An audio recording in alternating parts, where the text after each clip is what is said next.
I'm Richie and welcome to R1. This edition of Hitting the Shelves looks at what games will be released in February. You know, video games can be a great way to unwind, but they can be even better with a group of mates. They can defend you, heal you, eat you. Wait, what? With a heavy emphasis on co-op, Turtle Rock Studios and 2K's Evolve offers 4-on-1 battles. Who doesn't love a good hunters versus monsters scenario? The hunters rely on each other through their respected classes: Assault, Support, Medic and Trapper. Each class also has 3 characters with alternate tactics to apply to combat. However, if going solo and scaly is more your thing, this game is great if you want to be a monster and take your gun-toting friends down a peg or two. As you would expect, different species offer different class types and approaches to mashing the opposing hunters, such as strength, speed and lightning. It's a verifiable monster mashup. They did the monster mash. Aww.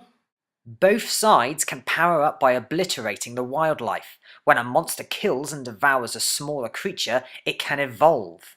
Oh, that's why it's called that. Evolve into a deadlier version of itself. Who will come out on top? The hunter or the hunted? That is down to you.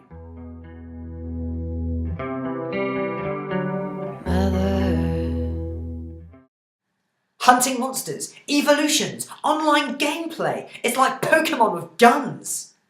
Despite Darwin's theory, video games have been known to evolve as well. This next title, since September 2012, has been updated and re-released multiple times. And sadly, I'm not talking about Final Fantasy VII. You know a game has something special when they continuously release different copies of it. Dead or Alive 5 has hit the shelves under the names of Dead or Alive 5, Dead or Alive 5 Plus, Dead or Alive 5 Ultimate, and now Dead or Alive 5 Last Round, with each incarnation adding something different to the cooking pot. As the title suggests, this is to be the final Dead or Alive 5, and this too brings its own spices, including characters old and new, and around 400 costumes for the fighters, some even designed by fans. If you missed out on the other Dead or Alive 5s, it's not too late to jump into the fight. The last round starts now. Oh, that's why it's called that. For newcomers to the series, it's definitely worth a play for its engrossing story as well as the many zany and sexy characters. As well as having a graphical shine-up for new-gen consoles, it comes with its original story intact, and even guest stars the characters from the Virtua Fighter series. If you enjoy a decent beat-em-up, then this game is one for you. Okay, I get that Dead or Alive is the name of the fighting tournament. But why though? Do they have trouble telling the difference between the two? Do they need an expert? They should just give Claire Redfield a ring. Attending a party for the TerraSave organisation, Claire Redfield bumps into her friend Moira Burton. It isn't long before mysterious masked men crash the party and inject them into unconsciousness. They awaken in a prison facility on a mysterious island, apparently in an experiment on human survival. Set in 2011, between the events of Resident Evil 5 and 6, we can expect to see some interesting revelations. Oh, that's why it's called that.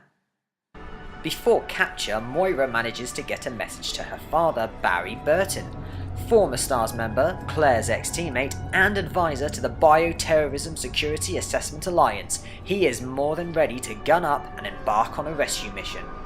Claire and Barry have separate campaigns to play through, and the game itself is episodic in nature, with the whole bundle becoming available in March. I suppose it's not the first time a series has taken a step back to add information or spin an important plot point.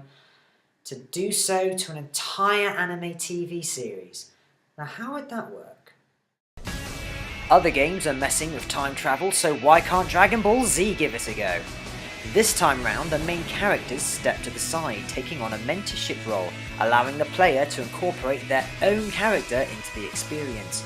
Human, Saiyan, Namekian and other alien race traits are up for grabs in creating your own Z Warrior. It features an original story taking place alongside, parallel to the major plot points we know and love.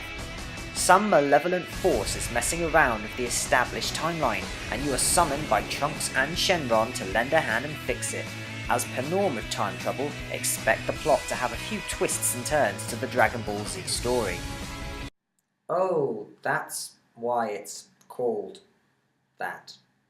Fights can be anything from 1-on-1 to 3-on-3, and all in free-roaming 3D deliciously destructible environments, and all in the Dragon Ball Z style. Kamehameha! Very high on my personal one factor. Well, that's all from R1 this time. If you enjoyed it, like it, share it, post it, comment on it. Every little bit helps.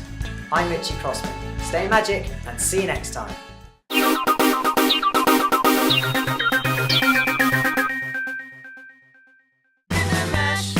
He did the monster mash. It was a graveyard smash. It caught on in a flash. He did the monster mash.